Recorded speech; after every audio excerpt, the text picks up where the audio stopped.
ನಮಸ್ಕಾರ. News room ಫಸ್ಟ್ನ ಇಂದಿನ news ರೌಂಡಪ್ಗೆ ಸ್ವಾಗತ. ನಾನು ನಿಮ್ಮ ಆಶಾ BR. ಹೊಸ ವರ್ಷದ ಆಚರಣೆಯ ಪಾರ್ಟಿಯಲ್ಲಿ ಸ್ನೇಹಿತನ ಜೊತೆ ಕ್ಷುಲ್ಲಕ ವಿಚಾರಕ್ಕೆ ಗಲಾಟೆಯಾಗಿ ನಂತರ ಕುಡಿದ ಮತ್ತಿನಲ್ಲಿ ಒಬ್ಬನ ಮೂಗು ಕಚ್ಚಿ ತುಂಡರಿಸಿದ ಘಟನೆ ದಕ್ಷಿಣ ಕನ್ನಡ ಜಿಲ್ಲೆಯ ಬೆಳ್ತಂಗಡಿಯ ಪೀಲ್ಯದಲ್ಲಿ ನಡೆದಿದೆ. ಬೆಳ್ತಂಗಡಿ ತಾಲೂಕಿನ ಪೀಲ್ಯ ಗ್ರಾಮದ ಉಲ್ಪೆ ಎಂಬಲ್ಲಿ ನಿವಾಸಿ ದೀಕ್ಷಿತ್ ಮೂಗು ತುಂಡರಿಸಿಕೊಂಡ ಯುವಕ. ಮೂಗು ತುಂಡರಿಸಿದ ಆರೋಪಿ ಯುವಕ ರಾಕೇಶ್ ಎಂಬಾತ ಮೂಲತಃ ಮೂಡಿಗೆರೆ ತಾಲೂಕಿನವನಾಗಿದ್ದು ಪ್ರಸ್ತುತ ಪೀಲ್ಯ ಗ್ರಾಮದ ಸಂಬಂಧಿಕರ ಮನೆಯಲ್ಲಿ ವಾಸವಿದ್ದು ಸ್ಥಳೀಯ ಅಂಗಡಿಯೊಂದರಲ್ಲಿ ಕೆಲಸ ಮಾಡುತ್ತಿದ್ದಾನೆ. ಡಿಸೆಂಬರ್ 31ರಂದು ರಾತ್ರಿ ಹೊಸ ವರ್ಷದ ಸಂದರ್ಭದಲ್ಲಿ ಮದ್ಯ ಸೇವಿಸಿ ಕ್ಷುಲ್ಲಕ ವಿಚಾರದಲ್ಲಿ ಸ್ನೇಹಿತನ ಜೊತೆ ಗಲಾಟೆ ನಡೆದಿದೆ. ಗಲಾಟೆ ವಿಕೋಪಕ್ಕೆ ತಿರುಗಿ ತನ್ನ ಸ್ನೇಹಿತನ ಮೂಗನ್ನು ಕಚ್ಚಿ ತುಂಡರಿಸಿದ್ದಾನೆ.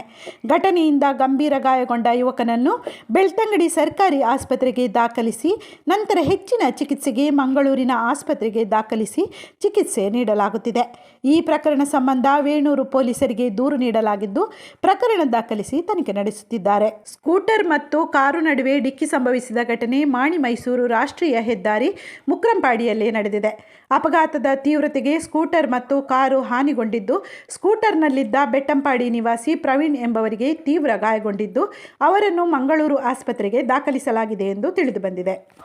ನಿರಂತರ ಸುದ್ದಿಗಾಗಿ ನಮ್ಮ ನ್ಯೂಸ್ ಚಾನೆಲ್ ಸಬ್ಸ್ಕ್ರೈಬ್ ಮಾಡಿ.